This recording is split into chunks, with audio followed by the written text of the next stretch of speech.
Today on Switch to Linux, we want to talk about this story that came out and may have been wrong, maybe not have been wrong, I don't know, but we'll talk about it. That Google reading your emails to train AI.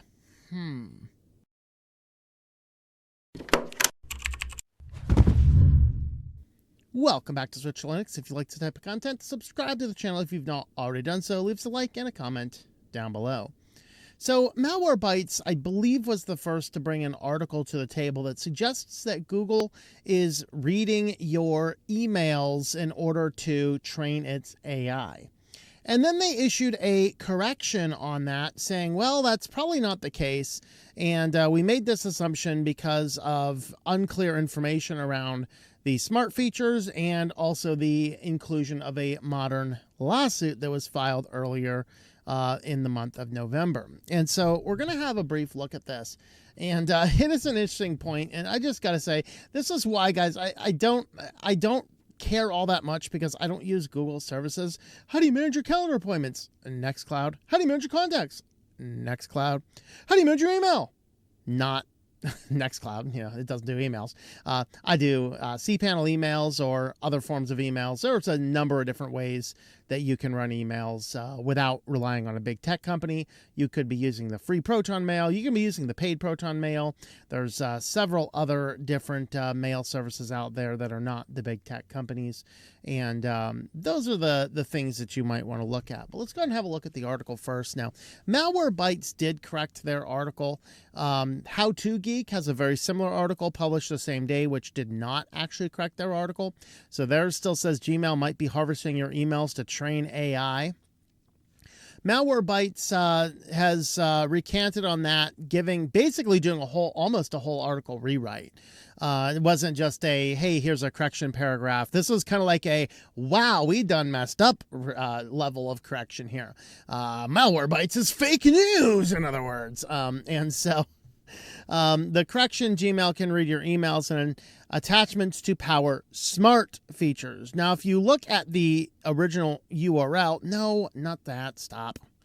If you look at the original URL still says Gmail is reading your emails and attachments to train its AI unless you turn it off. You can't see that in the address bar, but that's what the original URL link is. That has stayed the same, and that kind of reflects the original article title.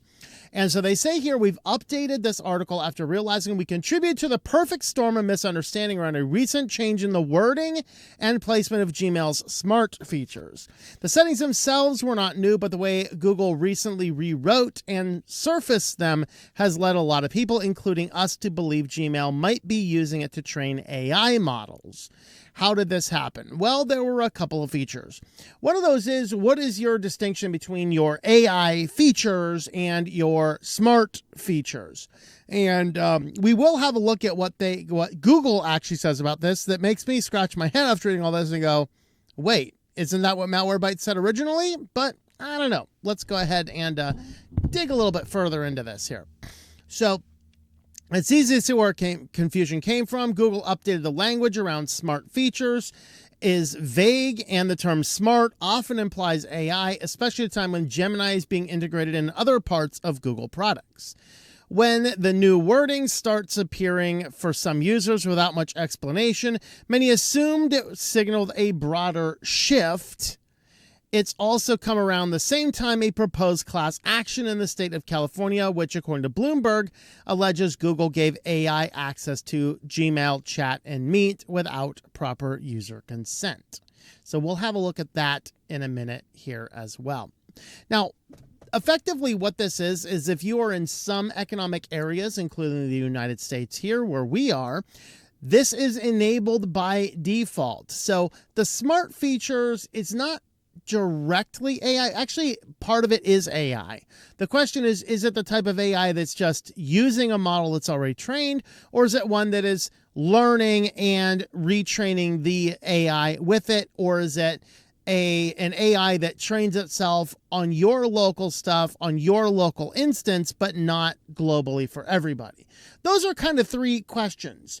And I'm becoming a little bit more familiar with this as I've been experimenting with an Olama server, and some of the models have thinking turned on and are a little bit smarter, and some of the models do not, and they are like incompetent morons. It's kind of funny. Hey, these are the article premises. Great. What's our first article topic? And then it writes the article and it doesn't do what you want it to do. And it's like, what happened to this? And then it's patronizing. Oh, you're absolutely right. I forgot. Blah, blah, blah. It's like, oh, God. It's like trying to have a conversation with Dory the fish, right? I mean, hey, I saw a boat, you know. So of course you can go in and turn off the smart features, which depending on where you are may be turned on. Now, as we said, the How To Geek article, they have not updated their article as well. And so that's interesting. Of course, Google reaches out and MSN comes down and runs the another article a little bit later saying, yeah, Google says it doesn't use Gmail data for its AI training. So here is how you can still turn it off. So according to Google, they are not using that data. The question now is, can we trust Google? I can hear it already. No, no. No, all in my comments. That's what I'm going to see. You see a bunch of no's down there. All right. No, we cannot trust Google. All right. So Google has refuted the claims suggesting it used Gmail data of people to train its AI model. According to the tech giant, reports are nothing but misleading and stated there have been no change to the policy. This raised after a security blog post says that Google is accessing private emails of users without their consent. And this is according to Jenny Thompson said, quote, "We do not use your Gmail account to train our Gemini AI model." All right. So that is what Google says. The security blog they're talking about that they are not linking is the Malware Bytes blog. They basically were the first one to it. They are a big security blog and everybody has been running around doing their articles quoting this. And then if you've been watching this story, you see a whole lot of people issuing corrections because, yeah, you don't want to find yourself on the bad side of Google. All right. So previous reports, Malware Bytes reported that Google is using private emails and attachments to enhance its Smart Compose 2. Following by which social media figures figured out smart features are enabled by default on their accounts. This, of course, sparked debate in social media because people are worried about their privacy. So it is true that in many economic regions, you actually have Google actually turns on these smart features on your account by default. Now, some of them it doesn't because of the law. Of course, like every other article, no, MSN, I don't want to see more. Like every other article down here, they kind of walk you through how to turn off these various smart features. The question is, what are the smart features actually doing?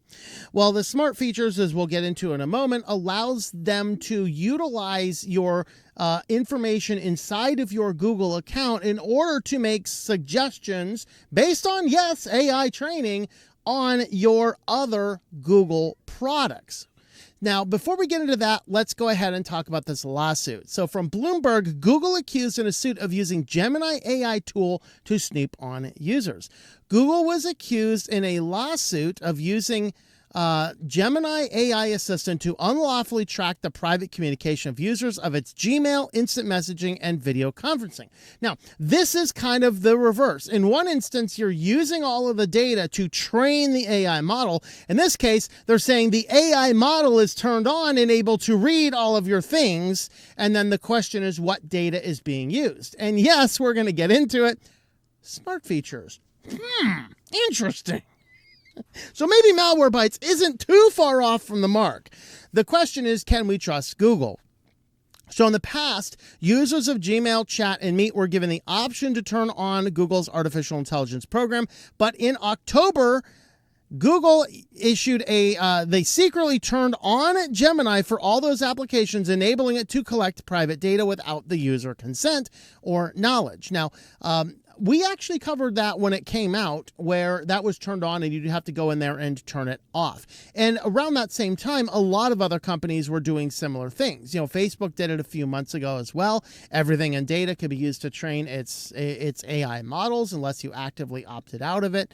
Of course, some economic areas like the EU was automatically opted out of it, and in other places, like here in the United States, where it's the Wild West of computer spying, is the case there. But here, in this case here, the court is filed in California And it actually is not a violation specifically of the California privacy rights. They're actually going against the California Invasion of Privacy Act in 1967, which prohibits surreptitious wiretapping and recording of confidential communications without consent of all parties involved.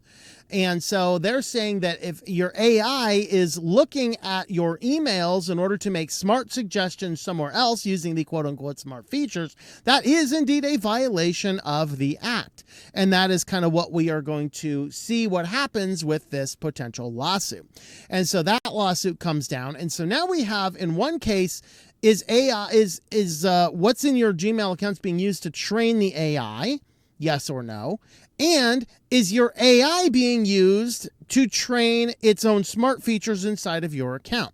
So let's go and have a look at what they actually say about smart features. So from the Google support page, learn about smart features and controls for Google Workspaces and other products.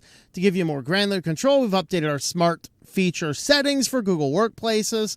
Update turns the existing controls into two distinct settings that govern two different product experiences. Okay, so in Calendar, Chat, Drive, Gmail, and Meet, you can manage smart feature settings depending on your smart features. You can do things like use Gemini in Google Workspaces to reference Drive files from Gmail. You can automatically add events as flights from Gmail to Calendar. You can compile loyalty cards and tickets from your inbox into Google Wallet. You can track an upcoming order using summary cards in Gmail. Okay, so basically what the smart features are, it is unifying all of the Google features in order to say, hey, we see a receipt, we're going to throw this over into your tracking of your calendar to say when this is coming. Okay, you have just got a ticket or a loyalty card, we're going to automatically move that over into the Google Wallets. Some people say, wow, cool, we can automate our life. That's like 5 people probably. And the rest of the universe sits down and says, no, I'd prefer you not be doing that stuff automatically. So this is the information about what the settings can find. There's different settings in different places. And learn how smart features use your Google Workspaces. By default, smart features are off if you live in European Economic Area, Japan, Switzerland, and United Kingdom. Okay, so if you're not there, it's on by default. If you are there, it is off by default. All right, and so this is the part that makes me question what Google is saying. When smart features are on, your data may be used to improve these features. Remember, improving the features is the global privacy policy term for anything we want to do with your data under the pretext that we're going to make it better for you. That is the fundamental problem. You see, because the fact is that they're not defining this. If you have these features on, your data may be used to improve these features. What does that mean? Are you doing it? We may be. What does it do? Anything to improve the features. So are you using my data from Gmail? Publicly they say no.